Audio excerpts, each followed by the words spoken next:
మన జీవితంలో నీరు అనేది చాలా శ్రేష్టమైనదండి. నీరు లేకపోతే ఈ భూమి మీద ఏ ప్రాణి కూడా నిలవలేదు. అందుకని నీటిని ఎవరు కూడా వ్యర్థం చేయకూడదు. పరిశుద్ధ గ్రంథంలో ఒక మాట తెలియపరుస్తాను. ఇస్సాకు కరువు గల దేశంలో అతడు నివసిస్తూ ఉన్నప్పుడు ఆ ప్రాంతంలో నీటి కొరత ఎక్కువగా ఉండేది.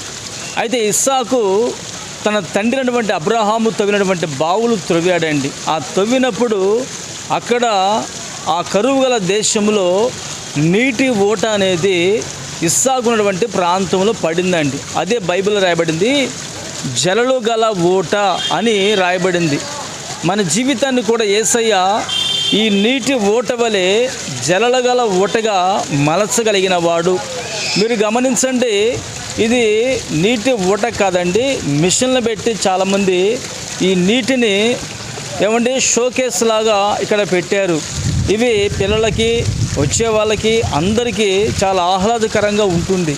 నేను చెప్పే మాట ఏంటంటే, ఇస్సాకునకు ప్రభు తోడై ఉండి జలగల ఊట ఏ విధంగా ఇచ్చాడో నీ జీవితంలో కూడా యేసయ్య జలగల ఊటను నీకు ఇవ్వగలిగిన వాడు. ఆ ఊట ద్వారా నీ బ్రతుకు ఊటమయముగా మార్చబడుతుంది. నిత్యము నా యేసయ్య నీ జీవితాన్ని ఈ నీటి ఊట వలెను జలగల ఊటగా నీ జీవితాన్ని మలచగలిగిన వాడు. ఇస్సాకు చేసేటువంటి చేతి పని అంతటిలో యేసయ్య నిలిచి ఆ నీటి ఊటను జలగల ఊటగా మలిచాడు. నా ప్రభువైన యేసుక్రీస్తు వారు నీ జీవితాన్ని, నీ కష్టాన్ని, నీ చేతి పనిని నీటి ఊట వలె జలగల ఊటగా మలచునుగాక. ఆమేన్. ప్రార్థన చేసుకుందాము. ప్రేమగల తండ్రి, పరిశుద్ధుడైన దేవా, జీవాధిపతి, స్తోత్రము నాయన.